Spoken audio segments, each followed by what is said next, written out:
След получавам много мейли, как се прави компютър качествено. Въобще каква е тайната на добър компютър? Да ти обясна ли? Да, искам да видя как ще стане това. Първото нещо е отбора на компонентите. Те са от изключителна важност. Естествено, помахнем пътването на дъното. Първото, което се монтира вътре е дъното.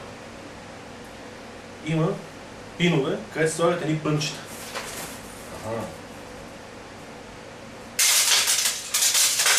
Значи слагаме пънчетата. Ако не са наместени добре, може да окъси. Да фитне. Защото ако не фитне, мога да къси. Ясно.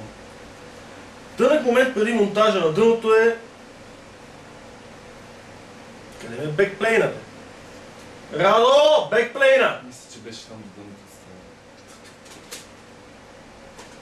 Добре. Няма кой го види това. Монтажа на дъното е началото на сглобяването на компютъра. Това е така? Да, добре. Слагаме дъното. Слагаме дъното. Добре. И вече сме 40% готови. Готово. Да.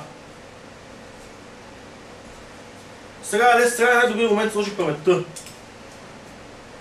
Сега не е модерно с двуканални. Но може да се оптимизира. И ги направим 3 канала. Това се клепа. 3 ръда, 3 канала, 3 в 1. Всичко е точно. Добре. Слагаме 3 памети. Да. Правилен избор на видеокартата е съществен за новите игри. Имаме бавни и бързи видеокарти. Слагаме бързи. Слагаме бърза. Чудесно. Да. Вече има видеокарта. Размера на диска също значение. Както и негови интерфейс, сериен или паралелен. Тук ще сложим сериен. Кажи му ли сами интерфейса да видят нашите... Ето мене паралелен сами, нямаме тънко.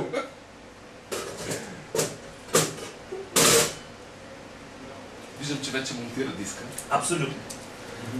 Много е важно да сложим охладител. А ние в момента нямаме подходящ охладител. Това е проблем. Радо! Охладител!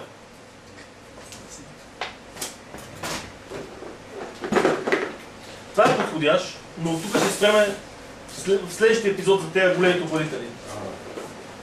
Значи няма малък. Да. Както видях в началото, мерси Радо, дъното е боксово, интелско, т.е. да. Затова сложим интелски охладител. Добре. Той е наместен ли вече? Наместен е и пастата сама е легнала. Сама е легнала, да. Добре. И последният важен компонент е захранването.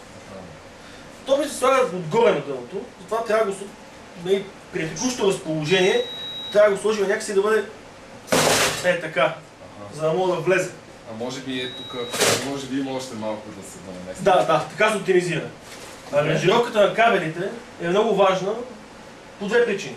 Естетика, което е много важно, че отваряш машината, и другото е правилният въздушен поток. Затова, като имаш кабелите, няма ги слагаш всичките на куб вътре, а ще ги слагаш един по един и всеки на точно определено място. Един резервен. Добре. Да. Друго нещо остана ли? Да сгубим. Май това е. Сгубяването на един компютър не е само завинтване на винтове и подреждане на кабели. Неминуемо в него остава стила на автора му, остава нещо от тебе. За да се подчерта още повече този стил, е редно всеки един асемблатор да има буквално собствен стил, нали? Начин на сглобяване. Почет нещо. Да. Тук що разписах тази машина. Радо! Windows 7 64 битов. Ще ти я покажа след малко, като е готова. Работеща вече. Да. Добре. Добре. Windows се качва. Юли, ела ти довърши лекцията. Идвам. Ето машината. Напълно готова и почти инсталирана. Чудесно. Имаш ли въпроси? Не. Изглежда много добре. По принцип тези два кабела трябва да се скрият. Но иначе като цяло е добре. Мисля, че наистина остана частица. Чистите от мен, да. Всичко. Да. Аз искам да един компютър тук за 400 лева да питам. Да? Да искам да си взема компютър. Кажи какъв компютър? Ето за филми. За филми и музичка? Става, да. Чалга или техно? Знаеш ли, че от тези хубавите процесори за чалга, които по-добре смятат, свършихме. Има недостиг на пазара, криза. Ето и за техно ще става. За техно с AMD. Чалгата и като пари Intel как? са по-чалгаджийски. Като пари как? Защото Еми- искам по-тънко нещо, не мога. Аз не изплащам. Зависи... Нали работите с TBI? Да. И с TBI и без TBI, да.